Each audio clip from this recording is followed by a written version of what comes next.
Hello students, welcome to physics class. आज अपने बात करेंगे विस्कोसिटी और ट्रांसपोर्ट ऑफ मोमेंटम। ठीक है, अपने लास्ट वीडियो में इनके इंट्रोडक्शंस के बारे में पढ़ चुके हैं और कुछ इसकी प्रॉपर्टीज़ के बारे में पढ़ चुके हैं। आज स्पेशली अपने बात करेंगे विस्कोसिटी के बारे में और उसके ट्रांसपोर्ट ऑफ मोमेंटम के बारे में। यानी जो विस्कोसिटी होती है उसके अंदर किसका ट्रांसपोर्ट होता है? मोमेंटम का अपने पास ट्रांसपोर्ट होता है।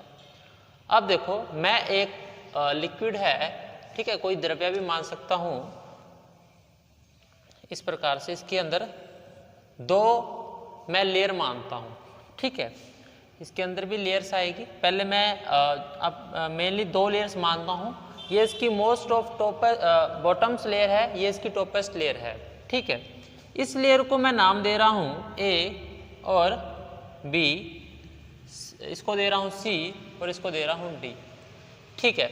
जिसने भी थोड़ा बहुत शांता या विस्कोसिटी को पढ़ा है उसको पता है कि जब भी कोई लिक्विड फ्लो करता है तो जो उसकी नीचे वाली लेयर होती है उसकी जो वेलोसिटी होती है वो कितनी होती है? 0 होती है, ठीक है। नीचे वाली लेयर से जैसे जैसे ऊपर की ओर जाते हैं तो क्या होता है, इस लेयर की जो वेलोसिटी होती है वो क्या होती है? बढ़ती जाती है, ठीक है। ये जो लिक्विड है या कोई द्रव्य है, ये किस डायरेक्शन में मूव कर रहा है? मैं मानता हूं इसको ये एक्स डायरेक्शन में क्या कर रहा है? मूव कर रहा है, ठीक है। एक्स डायरेक्शन में ये क्या कर रहा है? मूव कर रहा है। और ये जो लेयर है, ये एक्स वाई प्लेन में प्रेजेंट है, एक्स वाई प्लेन में प्रेजेंट है। जितनी भी लेयर होगी इस प्रकार से ये लेयर्स, इसके ऊपर दूसरी लेयर आएगी, तीसरी लेयर आएगी, इस प्रकार से ये एक्स वाई जो अपने पास कह सकते हैं कि प्लेन में प्रेजेंट है। लेकिन जैसे ए बी से सी डी की ओर जाऊंगा तब ये कौन सी डायरेक्शन होगी? अगर मैं थोड़ा सा 3D डायग्राम बनाने की कोशिश करूं, ठीक है, इस प्रकार से ये लेयर है, देखो, इस प्रकार एक प्लेट्स की लेयर है मान लो, इसके ऊपर एक दूसरी लेयर आएगी इस प्रकार से, ठीक है। तो ये लेयर कौन से प्लेन में है? ये प्लेन है एक्स वाई प्लेन, ठीक है। लेकिन ये जो लेयर्स की जो काउंटिंग कर रहा हूं मैं कौन सी डायरेक्शन में कर रहा हूं? ये ऊपर की ओर कर रहा हूं। और ऊपर की ओर कौन सी डायरेक्शन है? जेड। ऊपर की ओर कौन सी डायरेक्शन है? जेड। ओके, अब इसको मैं क्लियर कर देता हूं। मैं एक लेयर को सिर्फ एक लाइन से शो कर रहा हूं यहां पर,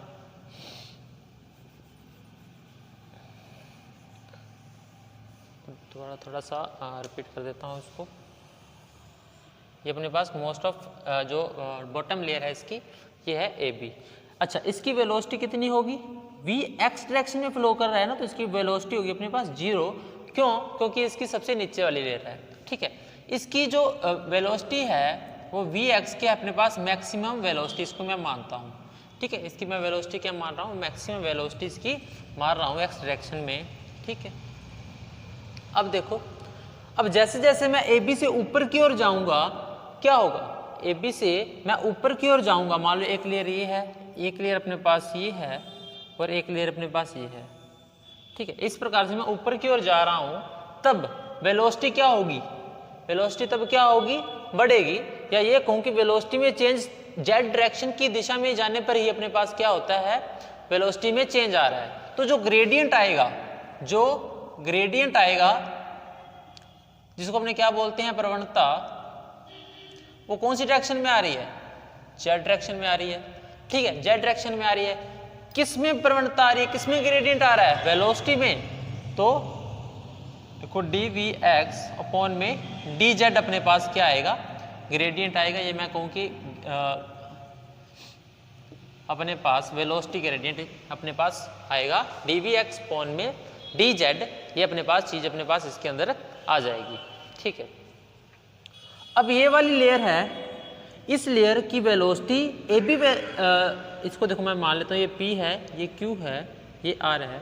अच्छा, R जो लेयर है इसकी वेलोसिटी ए बी से तो ज़्यादा होगी, लेकिन ए बी इस पे एक बैकवर्ड ड्रैगिंग फोर्स भी लगाएगी। बताता हूँ किस प्रकार से, ये आपको थोड़ा सा समझ आएगा। बैकवर्ड ड्रैगिंग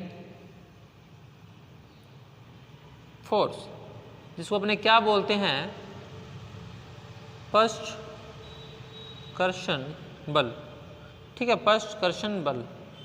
देखो मान लो यहाँ पे मैं 10 बंदे खड़े कर दिए, ठीक है, थोड़ी सी दूरी पे खड़े कर दिए, थोड़ी डिस्टेंस पे खड़े कर दिए, एक यहाँ पे खड़ा कर दिया, ठीक है। अब इधर से 10 बंदे भाग कर आ रहे हैं, ठीक है, ये बंदे 10 खड़े हैं, इधर से 10 बंदे भाग कर आ रहे हैं, ये स्थिर है।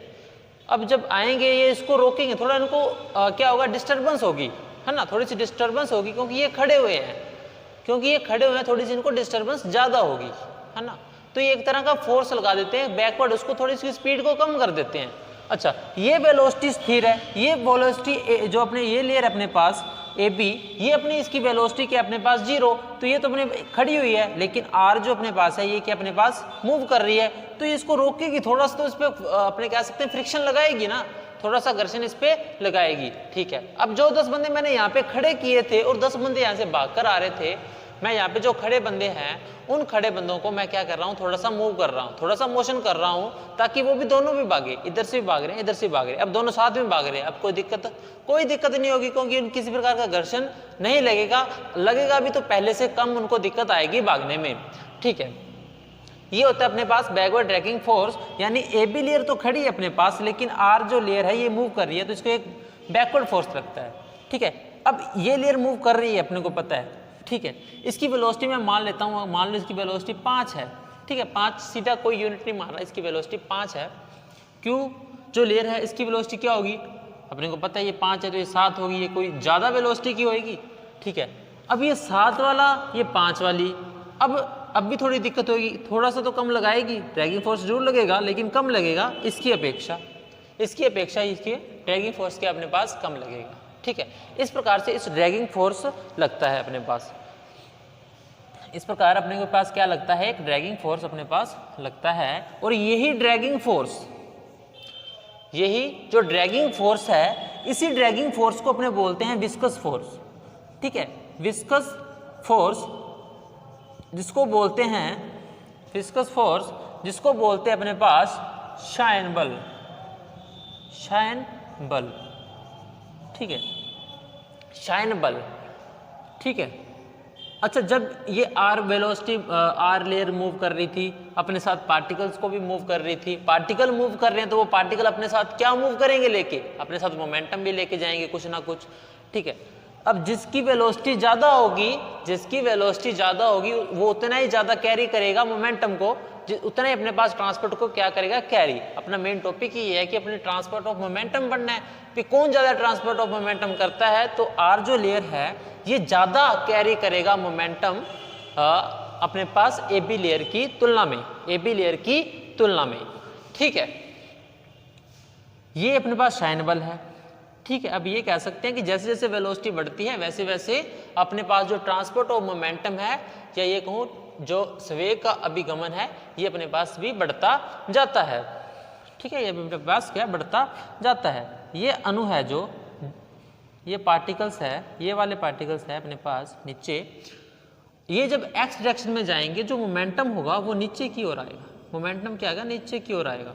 ये बात ध्यान रखना कि जिस डायरेक्शन में ग्रेडियंट होता है, ग्रेडियंट ऊपर की ओर है ना, ग्रेडियंट तो ऊपर की ओर है, क्योंकि ऊपर की ओर जाते हैं तो भी वेलोसिटी में चेंज आ रहा है, मतलब वेलोसिटी बढ़ ऊपर की ओर रही है तो ऊपर की ओर ग्रेडियंट है, लेकिन जो भी ट्रांसपोर्ट होगा वो ग्रेडियंट के हमेशा अपोजिट डायरेक्शन में होगा। जो भी अपने पास ग्रेडियंट होगा अपने पास, वो वेलोसिटी के अपोजिट डायरेक्शन में अपने पास आएगा, ठीक है, अपोजिट डायरेक्शन में अपने पास आएगा। ये अपने पास विस्कस फोर्स है अपने पास, ठीक है। इतना आपको क्लियर है, ठीक है। अब थोड़ा सा मैं और आगे बता देता हूँ कि ये अपने पास जो विस्कस फोर्स है, ठीक है, ये विस्कस फोर्स के कारण ही अपने पास ट्रांसपोर्ट ऑफ मोमेंटम अपने पास आता है, ठीक है। अब नेक्स्ट बात करते हैं, ठीक है। थोड़ा सा बढ़ते हैं आगे, एक सेकेंड, मैं थोड़ा इसको साफ कर देता हूँ, ठीक है। इन चीज़ों को मैं साफ कर रहा हूँ ताकि अभी अपने को इसकी ज़रूरत नहीं है, ये आपको समझाने के लिए था। और ये चीज़ें आपने ध्यान रखना है कि किस प्रकार से विस्कस फोर्स फाइंड होता है, और किस प्रकार से विस्कस फोर्स की डेफिनेशन यहाँ से निकाल सकते हैं, और किस प्रकार से अपने ग्रेडियंट निकाल सकते हैं, ठीक, किस प्रकार से अपने ग्रेडियंट भी यहाँ से निकाल सकते हैं। ओके, अब देखो ये ऊपर की ओर क्या है, जेड डायरेक्शन है, ऊपर की ओर अपने पास क्या है, जेड डायरेक्शन। मान लो ये जो क्यू लेयर है ना, इसकी वेलोसिटी मैं मान रहा हूँ Vx, इसकी वेलोसिटी क्या मान रहा हूँ, Vx मान रहा हूँ। इसकी वेलोसिटी तो अपने को पता था 0 थी, इसकी वेलोसिटी मैं सीधा कुछ मैक्सिमम वेलोसिटी मान रहा हूँ, कुछ भी मान लो आप इसकी, जैसे Qx मान लो या कुछ भी वेलोसिटी इसकी मान लो, अपने को Vx से मतलब है, तो Vx इसकी वेलोसिटी है मिडल लेयर की। इस मिडल लेयर से ये लैम्डा ऊपर है ये वाली लेयर, और लैम्डा डिस्टेंस पर ये वाली नीचे वाली लेयर है, ठीक है, लैम्डा डिस्टेंस पर ये नीचे वाली लेयर है, और ये वाली जो लेयर की डिस्टेंस है ए बी लेयर से वो मैं मान रहा हूँ जेड, ठीक है, जो वो मान रहा हूँ जेड। थोड़ा सा साइड में लिख देता हूँ, यहाँ पे आपको क्लियर नहीं होगा ये, ठीक है, जो ए वाली लेयर है इसकी मैं डायरेक्शन मार रहा हूँ जेड, ठीक है, जेड। अच्छा ये जेड है तो ये कितनी डायरेक्शन पे होगी, ये होगी अपने पास z minus lambda, z minus lambda, और ये अपने पास कितनी होगी, z plus lambda, z plus lambda अपने पास आ जाएगा, ठीक है। अब देखो ये वाले जो पार्टिकल्स है ये ऊपर की ओर अपना जो जाएंगे, मोमेंटम कैरी करेंगे, लेकिन ये वाले अपने पास नीचे की ओर मोमेंटम कैरी करेंगे, ठीक है। इसकी अपने पास वेलोसिटी Vx थी, तो इसकी वेलोसिटी क्या होगी, यानी r की जो वेलोसिटी क्या होगी वो होगी अपने पास Vx से तो कम होगी, ये पता है अपने पास, Vx माइनस कितना कम है अपने पास ग्रेडियंट लगाना पड़ेगा dVx अपॉन में dz और लैम्डा अपने पास यहाँ पर। ये अपने पास किसकी वेलोसिटी है, ये अपने पास आ जाएगी r लेयर की वेलोसिटी।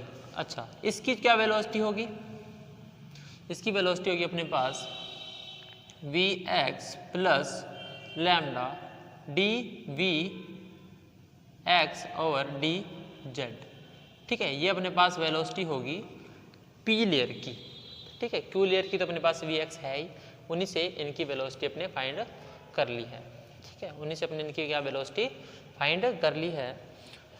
अब देखो जब ये मूव कर रहे हैं तो अपने साथ एक तरह का क्या लेके जा रहे हैं, मोमेंटम को कैरी कर रहे हैं, ठीक है। तो P इज इक्वल टू क्या आएगा अपने पास, मोमेंटम P होता है ना, P is equal to mv, P is equal to mv, और m अपने पास क्या आ जाएगा, जितने भी एटम्स है ना उनका मास आ जाएगा अपने पास, जितने भी एटम है उनका क्या आ जाएगा अपने पास, मास आ जाएगा, और वेलोसिटी उस लेयर की वेलोसिटी अपने पास आ जाएगी, उस लेयर की अपने पास आ जाएगी वेलोसिटी।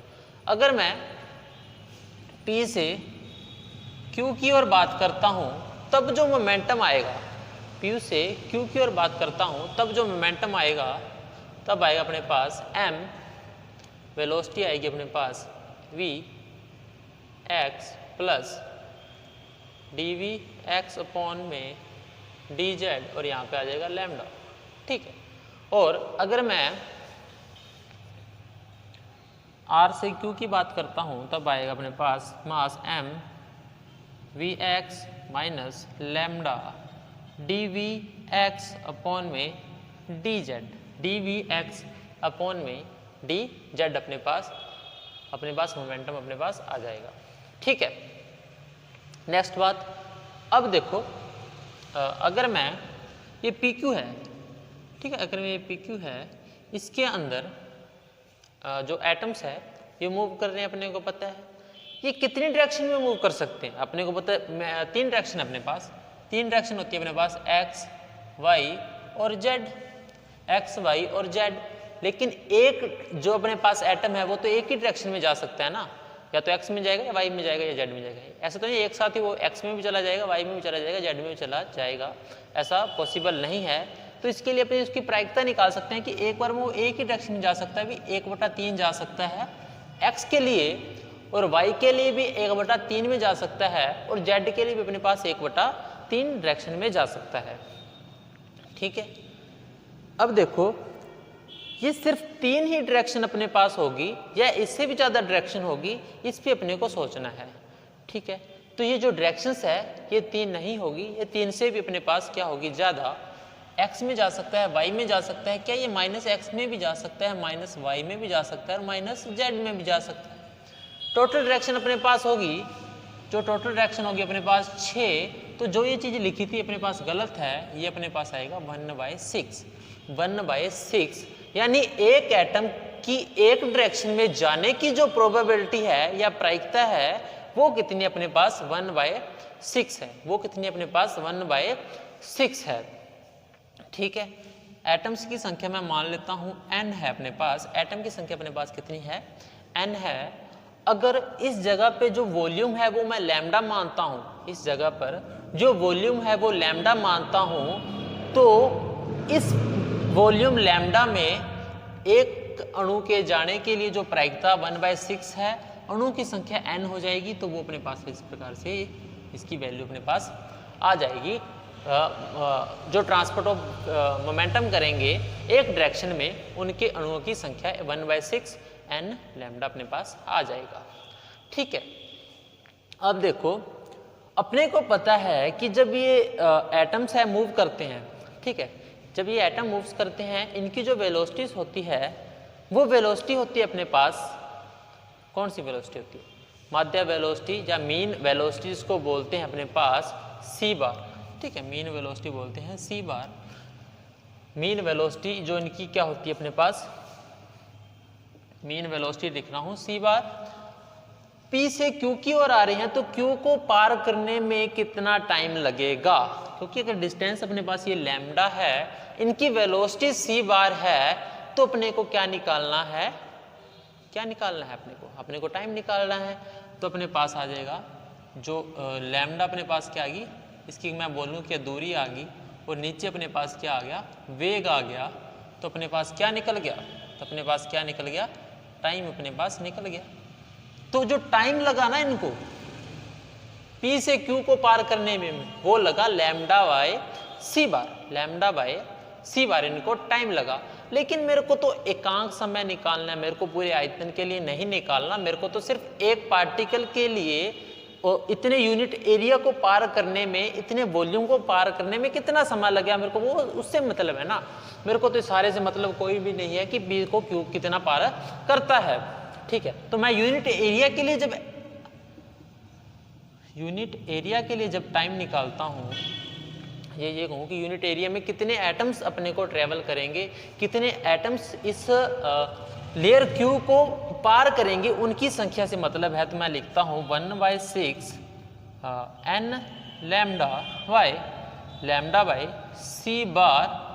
तो यहाँ से अपने पास आ जाएगा, लैम्डा से लैम्डा कैंसिल हो जाएगा, तो 1/6 n c बार अपने पास इसकी वैल्यू अपने पास आ जाएगी। 1/6 n लैम्डा c बार अपने पास इसकी वैल्यू आ जाएगी। ठीक है, ये क्या अपने पास एकांक समय में जो अणुओं की संख्या है P से Q में जो पार कर रहे हैं उनके लिए ये आ जाएगा अपने पास। ठीक है, अब मैं थोड़ा सा इस डायग्राम को साफ कर रहा हूँ। अच्छा, इस डायग्राम को बनाते समय आपने यहाँ पे भी लिख लेना है 1/6 n c बार और 1/6 n c बार, बिकॉज क्योंकि ये शो करेगा कि कितने एटम इसको पार कर रहे हैं। ठीक है, अब इसको मैं क्या कर रहा हूँ, एक बार क्लियर कर रहा हूँ ताकि मैं आगे की कैलकुलेशंस यहाँ पे ड्रॉ कर सकूँ। ओके साहब, अब देखो P से Q में जाने के लिए जो मोमेंटम था वो तो मैंने निकाल लिया। अब यूनिट एरिया है, कितने एटम्स है, वो कितने टाइम के लिए अपने पास इस मोमेंटम को कैरी कर सकते हैं, उनकी वैल्यू मैं निकालता हूँ P से Q के लिए। देखो ये शो कर रहा है P से Q में, तो वो आ जाएगा अपने पास, इतनी तो अपने पास मोमेंटम था।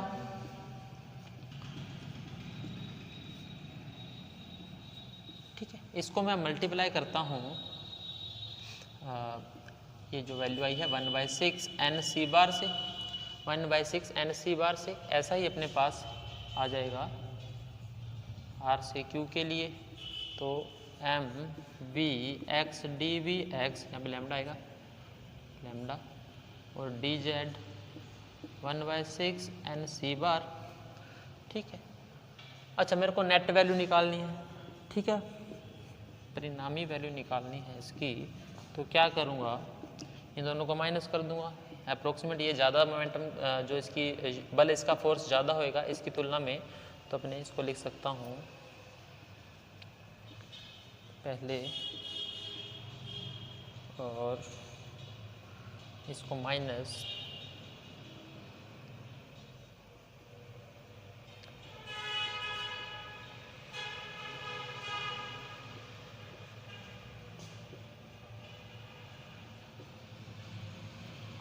ठीक है। अब देखो यहाँ से इसको मैं सॉल्व करता हूँ तो एम वी एक्स तो ये कैंसिल हो गया, माइनस अपने पास अंदर चला जाएगा और 1/6 यहाँ पे भी आएगा ना, इसके साथ भी 1/6 आएगा एन सी बार, ठीक है।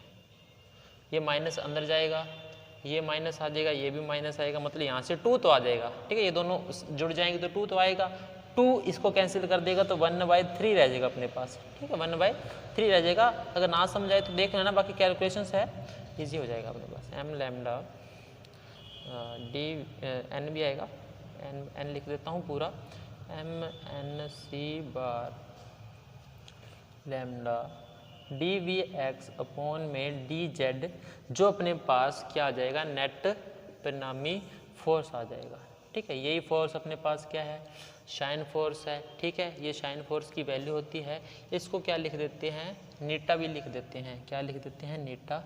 इस प्रकार से जो ट्रांसपोर्ट ऑफ मोमेंटम्स है वो इतना फोर्स अपने साथ कैरी करता है, इतना मोमेंटम अपने पास कैरी करता है। इस प्रकार से इस टॉपिक यानी ट्रांसपोर्ट ऑफ मोमेंटम विस्कोसिटी के लिए डिटेल में किया था वो अपना कंप्लीट होता है। नेक्स्ट करेंगे नेक्स्ट क्लास में। अगर आपको किसी प्रकार का डाउट है, नहीं समझ आया, तो आप कमेंट बॉक्स में ज़रूर लिखें और इसको शेयर कर दें। धन्यवाद।